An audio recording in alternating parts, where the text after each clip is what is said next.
Salut les amis et bienvenue dans les news. Au menu de cette vidéo, de la COP26, une fresque à Lima, de la biométhanisation, du handball et de l'amour. Et avant, je vous laisse vous abonner et puis c'est parti. Bla bla bla, bla bla bla, bla bla bla bla, bla bla bla, bla bla. Ah mes petits poulets, je sais qu'il y a quelque chose qui vous énerve. Ah c'est une mort. Quand les discussions sur le climat n'avancent pas et que les grands décideurs de ce monde préfèrent plutôt Bla bla bla. que de prendre des décisions concrètes pour faire bouger les choses pour la planète. Alors, mon petit poulet, en ce moment, je suis sûr que t'entends un peu parler partout. COP26, COP26, COP26, COP26. Bah oui, des dirigeants et des scientifiques du monde entier qui se mettent ensemble pour discuter, mais surtout trouver des solutions pour combattre le réchauffement climatique. Et à ce jeu, autant dire qu'il y en a qui sont beaucoup plus motivés que d'autres. Ben oui, cet homme s'appelle Simon Kof. C'est le ministre des Affaires étrangères de Tuvalu, un archipel polynésien situé dans l'océan Pacifique. Il a enregistré un discours choc. À Tuvalu, nous vivons la réalité du changement climatique. Le niveau de la mer monte, alors que vous me regardez aujourd'hui à la COP26. Nous ne pouvons pas nous contenter de discours alors que la mer monte autour de nous. Eh oui, le ministre a les pieds dans la mer. C'est une manière de mettre en garde sur le danger représenté par la montée des eaux. Ah bah ça, mon petit poulet, c'est à cause du réchauffement climatique. Certaines de nos activités sur Terre pollueraient trop.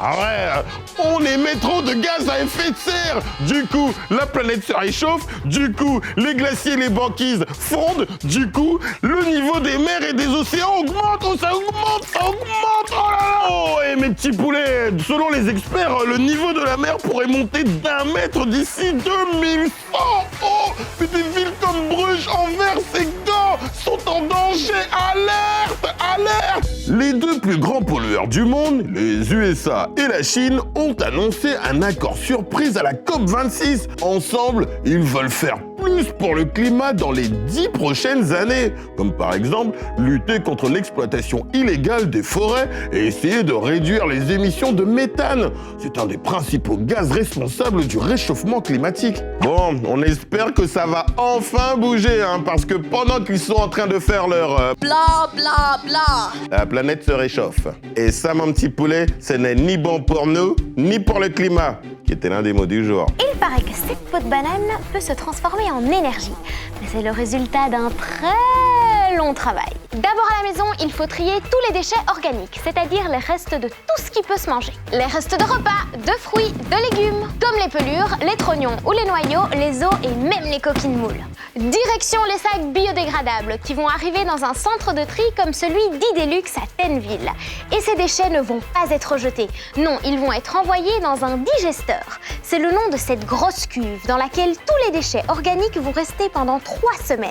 Des bactéries vont digérer les matières organiques et produire un gaz, le méthane.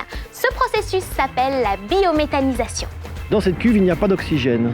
Dans cet environnement-là, nous allons avoir tous des micro-organismes qui vont se développer et qui vont découper les matières organiques. Donc ils vont agir comme des petits ciseaux. Ces petits ciseaux, à la fin, vont produire un biogaz, donc qui est un mélange de méthane et de dioxyde de carbone, que l'on va récolter en haut de la cuve. Et le gaz, une fois récupéré, est injecté dans cette machine qui va servir à fabriquer de l'électricité. Cette électricité alimentera les machines du centre de tri, mais aussi les maisons de la région. Et ce qu'il reste dans la cuve est également récupéré. Mélangé à des déchets verts comme l'herbe tondue par exemple, cette matière deviendra au bout de quelques semaines du compost qui pourra servir d'engrais. C'est le produit final qui retournera sur les champs. On peut aller le voir de près, c'est un produit noble, bien mûr et de qualité. Et qui est bon pour les plantes, qui contient les nutriments dont elles auront besoin pour pousser. Et voilà, la boucle est bouclée. Notre peau de banane va servir à faire pousser d'autres fruits et légumes, mais aussi à produire de l'énergie. C'est fou, non? C'est grâce à la biométhanisation qui était l'un de nos mots du jour. Bah voilà, Ah bah oui, c'est très bien là, c'est bien ça. Bah quoi mes petits poulets, Vous ne trouvez pas magnifique comme ça? Oh, c'est de l'art. Voici une des plus grandes fresques murales au monde. Elle se trouve à Lima, au Pérou. Des artistes ont repeint les façades des maisons de ce quartier de la ville, situé sur la colline de San Cristobal. Mais aussi les murs et les escaliers. Et ce sont les habitants eux-mêmes qui participent à la mise en peinture. Un projet destiné à redonner des couleurs à ce quartier pauvre. Attention, hop, je l'ai. Voilà les garçons, moi je suis prête. Vous venez? Et oui, en Espagne, pour la première fois en catégorie adulte, une femme a participé à une compétition dans une équipe masculine d'handball, l'équipe d'Albacete. La joueuse Mireia Rodriguez n'avait pas trouvé de club dans sa région. Elle a donc demandé à cette équipe de garçons de les rejoindre et ils ont accepté. C'est une première mondiale. Cela fait beaucoup de bruit en Espagne, mais aussi partout en Europe. Mireia n'est pas très grande, elle mesure 1,64 m. Mais grâce à sa vitesse, elle a pu rivaliser avec ses partenaires et ses adversaires masculins qui mesurent près de 2 mètres. Ah, l'amour, c'est tellement chouette d'être amoureux. Mais attention, mon petit poulet, être célibataire, c'est bien aussi. Ah, mais d'ailleurs, il y a une fête pour les célibataires, hein? Oui, oui.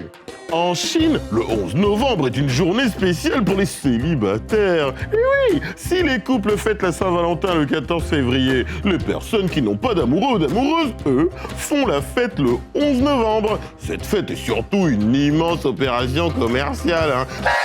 Ah bah justement, en parlant de tout ça, est-ce que tu es amoureux, mon petit poulet? J'aimerais avoir de la compagnie, donc j'aimerais avoir une amoureuse. En fait, on est timide, on aimerait dire, mais on n'ose pas vraiment. Après, elle va dire qu'elle n'est pas amoureuse de nous, donc on sera triste et on n'en aura plus. C'est pas grave d'être amoureux de quelqu'un, quoi, c'est naturel. Moi, oui, j'ai déjà eu une amoureuse. Et je préfère être avec quelqu'un qu'être avec célibataire, parce que quand on est célibataire, c'est autre chose que quand on est avec une personne. J'ai déjà eu une fille dans ma vie. J'avais 8 ans. Elle s'appelait Talia et il y a des fois on se disputait, mais il y avait mes amis qui étaient là pour me soutenir et après on redevenait amoureux. Il y en avait une en France et 6 en Belgique. Il y a parfois où je lui disais que j'aimais et tout, mais elle me répondait pas. Eh bien les amis, vous en avez des choses à raconter. Et pour ceux qui n'étaient pas dans la vidéo, on vous laisse nous raconter tout ça en commentaire, hein. C'est déjà la fin de cette vidéo. N'oubliez pas de vous abonner et de la partager. Et moi je vous fais plein de bisous. À bientôt. Ciao.